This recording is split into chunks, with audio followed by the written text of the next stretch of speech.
తన తల్లిని చూసి ఒక్కసారిగా తన మనసు ఉప్పొంగిపోయి హగ్ చేసుకుంటాడు. ఈలోపు ఇక శారద కూడా తన కొడుకుని చూసి చాలా మురిసిపోతూ ఉంటుంది. చనిపోవాలని నిర్ణయించుకున్న శారద తన కొడుకును హగ్ చేసుకొని సంతోషాన్ని పంచుకుంటూ ఉంటుంది. ఈలోపు వెంటనే ఇక భూమి అందరు కలిసి ఇంటికి వెళ్తారు కదా. ఆ సమయంలో ఇంట్లో తార, ఇక మరోవైపు అక్కడ పూరి అందరూ ఉంటారు. వాళ్ళని చూసి ఒక్కసారిగా షాక్ అయిపోతారు. ఏంటి మీరంతా అని అడుగుతుండగా ఆ సమయంలో ఇక గగన్ని చూసి చాలా సంతోషపడుతూ ఉంటుంది తార. ఇక గగన్ గారు మీరు బ్రతికే ఉన్నారా అని ఈ విధంగా దగ్గరికి వెళ్తుండగా హూ ఆర్ యూ అని చెప్పేసి గగన్ అడుగుతాడు. అంటే ఆకాష్ కదా అనేసరికి ఏంటి నన్ను మర్చిపోయారా అనే విధంగా అంటుండగా ఆ సమయంలో భూమి తను కింద పడడం వల్ల అందరినీ మర్చిపోయారు, మరి మిమ్మల్ని ఎలా గుర్తు పెట్టుకున్నాడు అనే విధంగా అంటుండగా ఆ సమయంలో అసలు మీరు ఇక్కడ ఎందుకున్నారు, మీ ఇంట్లో ఉండక మా ఇంట్లో ఎందుకున్నారు అనే విధంగా భూమి అడుగుతూ ఉంటుంది. అయినా కాబోయే ఇంటికి కోడల్ని నా ఇంట్లో ఉండకుండా ఎవరో ఇంట్లో ఉంటాను అని అంటుండగా నువ్వు కాబోయే కోడలివి కాదు, అసలు ఈ ఇంట్లో ఉండడానికి కూడా నీకు అర్హత లేదు, నీ గురించి నాకు తెలియదనుకుంటున్నావా అనేసరికి ఏంటి భూమి తెగ రెచ్చిపోయి మాట్లాడుతున్నావు, రెచ్చిపోవడం కాదు ఇప్పుడు నిన్ను చేసిన దానికి ప్రతిఫలంగా ఇక ఏకంగా మహిళా మండలి పోలీసులను పిలిపించి నిన్ను చట్టరికంగా ఇంట్లో ఒక ఆడపిల్లను వేధిస్తున్నారని వెంటనే నిన్ను అరెస్ట్ చేస్తే ఎలా ఉంటుంది తెలుసా అనే విధంగా అనేసరికి తార షాక్ అయిపోతుంది. ఏం మాట్లాడుతున్నావు భూమి, నన్ను అరెస్ట్ చేయించడం ఏంటి, అరెస్ట్ చేయడం ఏంటా, ఒక్కసారి ఈ వీడియో చూడు అని చెప్పేసి వెంటనే భూమి ఆ వీడియో చూపిస్తుంది తారకు. తార చూసి ఒక్కసారి షాక్ అయిపోతుంది. ఇదేంటి పూరిని హింస పెడితే ఈ వీడియో తిన దగ్గర ఉంది అని విధంగా పూరి వైపు చూస్తుండగా అప్పుడు పూరి తనే వీడియో చేసి పంపించిందేమో అన్నట్టుగా చూస్తూ ఉంటుంది. ఏంటి ఇప్పుడు దీన్ని చూసి నన్ను బెదిరిస్తున్నావా, బెదిరిపోయే రకాన్ని కాదు ఈ తార, ఈ పొగరు బల్పుతోనే ఇలా చేస్తున్నావు, మర్యాదగా వెళ్తావా లేకపోతే పోలీసులో పిలిపించన్నా అని అంటుండగా ఎట్టి పరిస్థితుల్లో నేను వెళ్ళను అని ఈ విధంగా గొడవ పడుతూ ఉంటుంది. వదిన ప్లీజ్ వదిన, ఇప్పుడు తనతో గొడవేంటి, అన్నయ్య వచ్చాడు కదా అని విధంగా ఇక చాలా సంతోషపడుతూ ఉంటుంది. ఇలాంటి దాన్ని వదినే పోలీసులకు పిలిపించి అరెస్ట్ చేయించాలి. ఇప్పుడు నువ్వు మళ్ళీ తిరిగి ఆ ఇంట్లో అడుగు పెడతావు, ఆ తర్వాత నేను బాధ పెట్టదని నమ్మకమేముంది అని చెప్పేసి ఈలోపు అంటుండగా భూమి నువ్వు ఇలా అన్నావో లేదో పోలీసులు ఆల్రెడీ వచ్చారు, తీసుకొని వచ్చాను అని చెప్పేసి ఈ విధంగా చెర్రీ అంటాడు. ఇక చెర్రీ ఏంటి ఈ వీడియో భూమి దగ్గరికి ఎలా వెళ్ళిందని అనుకుంటున్నావా, నువ్వు చేసిన ప్రతి ఒక్కటి వీడియో నా దగ్గర ప్రూఫ్తో సహా ఉంది, అందుకనే పోలీసులకు చూపించాను. ఇప్పుడు వాళ్ళు చట్టరీకంగా ఒక ఇంటి ఆడపిల్లను పెళ్లి చేసుకొని ఆ కోడల్ని చిత్రహింసలు పెడుతున్నారని నేను కంప్లైంట్ చేసే వచ్చాను మా చెల్లి, ఇక నువ్వు చిత్రహింసలు పెడుతున్నావని నిన్ను చూస్తూ ఊరుకుంటానా, అందుకని పోలీసులు వచ్చారు నేను అరెస్ట్ చేయడానికి అని విధంగా అనగానే పోలీసులు వస్తారు. ఏంటి పూరి కావాలని చెప్పేసి ముగ్గురు కలిసి నాటకం ఆడుతున్నారా అని ధ్రువ అంటాడు. అయ్యో నాకు తెలియదండి వదిన, పోని వదిన, ఇలాంటి దాన్ని పోనీయకూడదు పూరి, మరోసారి ఇలాంటి దానికి బుద్ధి రావాల్సిందే. ఇక వెంటనే పోలీసులు వస్తారు. ఏంటి నువ్వేనా ఒక ఆడపిల్లను అది ఆ ఇంటి కోడలు నవ్వుతే నీ ఇష్ట ప్రకారంగా ఆస్తి మొత్తం రాంచుకోవాలనుకుంటున్నావా, అంటే వాళ్ళ అన్నయ్య బ్రతికున్నాడు, వాళ్ళమ్మ కూడా బ్రతికే ఉంది, నేను ఈ ఇంటి కోడలనేండి, కావాలని చెప్పేసి ఇక ఈ ఇంటికి ఆడపడుచును చాలా చిత్రహింసలు పెట్టి ఇలా వేధించి ఆస్తి మొత్తం రాంచుకోవాలనుకుంటుంది, ఇలాంటి దానికి మేము ఎలా బుద్ధి చెప్పాలో అలా బుద్ధి చెప్తాం అని విధంగా పోలీసులు కానిస్టేబుల్ని పిలుస్తుంది. కానిస్టేబుల్ వచ్చి వెంటనే అరెస్ట్ చేస్తుండగా వదిలిపెట్టను భూమి, ఇంతకింత నేను ఎలా చేయాలో అది చేస్తాను, ఇక పూరి నువ్వు కావాలని చెప్పేసి వీళ్ళిద్దరితో చేతులు కలిపి నన్ను అరెస్ట్ చేస్తున్నావు కదా, ఎట్టి పరిస్థితుల్లో వదిలిపెట్టను అని ఈ విధంగా అనేసరికి వదిలిపెట్టావు కానీ పద అని చెప్పేసి వెంటనే స్టేషన్కి తీసుకెళ్తారు. మీరందరూ కలిసి నా చెల్లిని అరెస్ట్ చేస్తారా, చెప్తాను మీ సంగతి అని చెప్పేసి ధ్రువ వెళ్తుండగా ఇక ఏంటండి అలా వెళ్తున్నారు, ఏంటా నా చెల్లిని స్టేషన్లో పంపించిన తర్వాత నీకు నాకు ఎలాంటి సంబంధం లేదు అనే విధంగా ధ్రువ కోపంగా వెళ్ళిపోతాడు. అయ్యో వదిన ఇప్పుడు వెళ్ళిపోయాడు కదా, ఎన్ని రోజులు వెళ్తాడు, ఎన్ని రోజులు వెళ్ళడు, మళ్ళీ పెళ్ళం చాటు కొంగులాగా పట్టుకొని వస్తూ ఉంటాడు. ఇలాంటి దానికి బుద్ధి చెప్పాలి పూరి. నువ్వు అవన్నీ మనసులో పెట్టుకోకు. నువ్వు ఈ ఇంటి ఆడపిల్లవు. నీకు ఎప్పటికీ వచ్చే రావడం పోవడం అన్నీ నీ అధికారం, నీ చేతిలో ఉన్నాయి.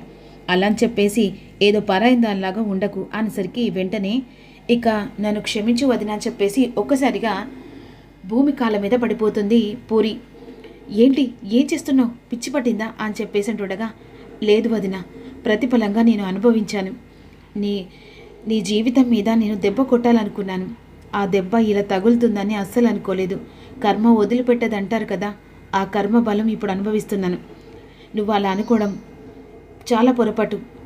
అయినా నీ జీవితం హ్యాపీగా ఉండాలనే కదా నేను మీ అన్నయ్య చాలా ఎప్పటి నుంచో అనుకుంటున్నాం. ఇలా బాధలు వస్తూ ఉంటాయి, పోతూ ఉంటాయి. నువ్వు బాగుండడమే నాకు కావాలి. అలాగే ధృవను మార్చి మళ్ళీ మీ ఇద్దరిని ఒకటి చేసే బాధ్యత కూడా నాదే అనే విధంగా అన్న తర్వాత వెంటనే భూమి కండిషన్ ప్రకారంగా ఇక్కడికి వస్తాడు. మరి ఇక ఆకాష్ కండిషన్ ప్రకారంగా భూమి అతనితో కలిసి డ్యాన్స్ చేయాలి కదా. ఈలోపు భూమి, ఇక పార్టిసిపెంట్కి మనం వెళ్ళాలి. ఆల్రెడీ నాకు ఫోన్ వచ్చింది. ఇప్పుడా? నీ ప్రకారంగా నేను ఇంట్లో అడుగు పెట్టాను. మీ అత్తయ్య గారిని ఇక సంతోషపెట్టాను. ఆల్రెడీ ఇక పూరిని కూడా, తనని కూడా సంతోషపెట్టాను. మరి నేను అనుకున్న కళ కూడా నాకు నెరవేర్చాలి కదా అని విధంగా అనేసరికి వెంటనే అదే సమయానికి ఇద్దరు కలిసి వెళ్తుండగా ఈ ఇంటి చుట్టూ పోలీసులను ఇక పెట్టాలనుకుంటాడు కదా సూర్య. ఆ సమయంలో వెంటనే తార అరెస్ట్ అయినట్టు విషయం వెంటనే అపూర్వకు తెలిసిపోతుంది. అపూర్వకు తెలిసిన తర్వాత గగన్ బ్రతికున్న విషయం కూడా తెలుస్తుంది. వెంటనే ఈ విషయం ఇక సూర్యకు అపూర్వ చెప్పేస్తుంది. వాళ్ళు కాంపిటీషన్ దగ్గరికి ఇక వెళ్తున్న విషయం కూడా ఆల్మోస్ట్ తెలుసుకుంటాడు సూర్య.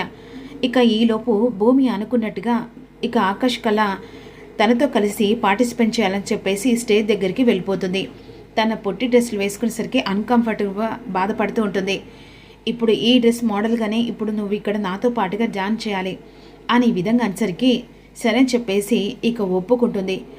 వెంటనే డాన్స్ కాంపిటీషన్కి రెడీ అవుతారు, పార్టిసిపేట్ చేస్తూ ఉంటారు. ఈలోపు సూర్య అనుకున్నట్టుగా ఇక అక్కడ కాంపిటీషన్ జరిగే దగ్గరికి వస్తారు. ఒక్కసారిగా వాళ్ళిద్దరు స్టేజ్ మీద చూసి షాక్ అయిపోతాడు. కలలాగే కరిగిపోతుంది కదా. ఆ సమయంలో ఈ వీడియో తీసి ఆ భూమి పని పట్టాలి అని చెప్పేసి వెంటనే సూర్య ఆ వీడియో తీస్తూ ఉంటాడు. ఆ వీడియో తీసిన తర్వాత వెంటనే బయటికి వచ్చి అపూర్వకు ఫోన్ చేస్తాడు. ఫోన్ చేసి ఒక్కసారి టీవీ పెట్టేసరికి టీవీలో భూమి గగన్ ఇద్దరు కలిసి డాన్స్ చేస్తూ ఉంటారు. ఆ సమయంలో ఇక వెంటనే మెట్ల దగ్గర ఉండి చరచంద్ర ఫోన్ మాట్లాడుతూ ఉంటాడు. వెంటనే టీవీని అన్ఎక్స్పెక్టెడ్గా చూస్తాడు. అక్కడ వాళ్ళిద్దరు కలిసి డాన్స్ చేస్తుండగా ఒక్కసారిగా షాక్ అయిపోతాడు. అదేంటి, గగన్ బ్రతికే ఉన్నాడా? వీడెలా బ్రతికొచ్చాడు అనే విధంగా ఆశ్చర్యంగా చూస్తుండగా, చూసావా బావా, ఆ గగన్ బ్రతికే ఉన్నాడు. అసలు నీ పరువు తీయడానికి ఇదంతా నాటకం ఆడిందా? నిన్ను దెబ్బ కొట్టడానికి, సానుభూతి చేయడానికి ఇదంతా నాటకం ఆడిందా బావా అనే విధంగా అపూర్వ అంటూ ఉంటుంది. ఆ సమయంలో ఇక చరచంద్రకు తెలుసు కదా గగన్ అతని చేతులతోనే చంపేశానని చెప్పేసి. నువ్వు మాట్లాడే రైట్స్ లేవు, నువ్వు ఒక మూలన ఉండమని చెప్పాను కదా అనే విధంగా చరచంద్ర అని అక్కడి నుంచి వెళ్ళిపోతాడు. వెంటనే అదే సమయానికి సూర్యకు ఫోన్ చేస్తాడు. సూర్య బయటకు వచ్చి ఫోన్ లిఫ్ట్ చేస్తాడు. చెప్పండి సార్ అంటుండగా, ఆ గగన్ బ్రతికే ఉన్నాడు కదా అనేసరికి ఏం తెలియనట్టుగా, ఏం మాట్లాడుతున్నారు సారు? అవును సూర్య, ఆ గగన్ బ్రతికే ఉన్నాడు. ఇందాక నేను టీవీలో చూశాను. ఇప్పుడు ఎలా? ఒకవేళ గగన్ బ్రతికే ఉన్నాడు, ఇక నిజాన్ని చెప్తే, నువ్వే ఎన్కౌంటర్ చేశావని చెప్తే ఆ తర్వాత భూమి నమ్మేస్తుంది. భూమి నిన్ను దూరం పెడుతుంది కదా. ఇప్పుడు ఎలా?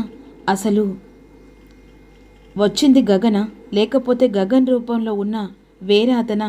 అది తెలుసుకోవాలి సార్. అప్పుడు మనకు సాక్ష్యాలతో పాటుగా అన్నీ తెలిసిపోతాయి. అదే సూర్య, ఎట్టి పరిస్థితుల్లో ఆ గగన్ రూపంలో ఉన్న అతను ఎవరో తెలుసుకో. అప్పుడు మనకు ఏంటనేది సమస్యకు సొల్యూషన్ దొరుకుతుంది. సరే అని చెప్పేసి వెంటనే సూర్య అక్కడికి వెళ్ళి అందరినీ కనుక్కునేసరికి ఆకాష్ తను చాలా సీనియర్టీ, ప్రాపర్, తను గిటార్లలో పెద్ద చాంపియన్ చెప్పేసి అక్కడ అందరూ అనుకుంటూ ఉంటారు. వెంటనే అపూర్వకు ఫోన్ చేస్తాడు సూర్య. తను గగన్ కాదు, ఆకాష్. మది భూమితో డాన్స్ ఎందుకు చేస్తున్నాను? ఇదే మనం తెలుసుకోవాల్సింది మరి గగన్ రూపంలో ఇక శారదను కాపాడడానికి ఆకాష్గా తీసుకొచ్చిందా అని ఈ విషయాన్ని మనం తెలుసుకుంటేనే అప్పుడు డొంక పట్టుకుంటే నిజాలన్నీ బయటపడుతూ ఉంటాయి అని ఈ విధంగా అన్న తర్వాత, సరే ఎలా అయితేంది, ఇప్పుడు మనకు సాక్ష్యం దొరికింది. వాడు ఒకవేళ గగన్ అయితేనా మనని చీదరించుకుంటాడు, లేకపోతే గగన్ రూపంలో ఉన్న వాడైతే మనం వానితో పాటుగా ఒక ఆట ఆడియొచ్చు కదా అనే విధంగా శారద బ్రతుకును కూడా దెబ్బ కొట్టచ్చు కదా అని అపూర్వ అంటూ ఉంటుంది. సరే మేడం, అతని నిజాలు ఏంటి, అసలు అతని ఎక్కడ పుట్టాడు, ఎక్కడి నుంచి ఇక్కడికి వచ్చాడు, ఇక అవన్నీ ఎంక్వైరీ చేపిస్తాను మేడం అని విధంగా సూర్య అంటాడు. ఇదిలాగా ఉండగా భూమి కాంపిటీషన్ విన్నర్ అవుతుంది. వాళ్ళ చేతులకి ఇక 50 లక్షల చెక్ వస్తుంది, ప్లస్ షీల్డ్ వస్తుంది. అది భూమి వల్లనే అని చెప్పేసి ఆకాష్ అనుకొని వెంటనే ఆకాష్ భూమిని హక్ చేసుకుంటాడు. చాలా థ్యాంక్ యూ సో మచ్ అని విధంగా అంటూ ఉండగా మరోవైపు భూమి ఇంటికి వచ్చేస్తుంది. ఆ సమయంలో శరత్చంద్ర హాల్లో కూర్చుంటాడు.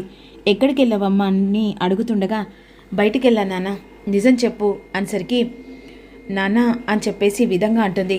నువ్వు ఎక్కడికి వెళ్ళావో నాకు బాగా తెలుసు. గగన్తో కలిసి నువ్వు టీవీలో డ్యాన్స్ చేసావు కదా అని ఈ విధంగా అనేసరికి భూమి షాక్ అయిపోతుంది. ఇక వెంటనే ఏం చెప్పాలో అర్థం కాదు. ఒకవేళ గగన్ రూపంలో ఉన్న ఆకాష్ అని చెప్తే ఇప్పుడు నాకు ఏదో రకంగా మళ్ళీ పెళ్లి చేయాలనే ఆలోచన వస్తుంది. ఒకవేళ బావ అని చెప్తే ఆకాష్ రూపంలో ఉన్న బావను అరెస్ట్ చేస్తారు. దేవుడా అని చెప్పేసి ఆలోచిస్తూ ఉంటుంది. మరోవైపు జైల్లో ఉండి తార మాత్రం వీళ్ళందరి గురించి ఆలోచిస్తూ, నా బ్రతుకును స్టేషన్ దాకా తీసుకొచ్చిన ఆ భూమిని వదిలిపెట్టను, దాన్ని ఇదే చేతులతో చంపేసి గగన్ చేత తాళి కట్టించుకుంటాను అనే విధంగా అనుకుంటూ ఉంటుంది.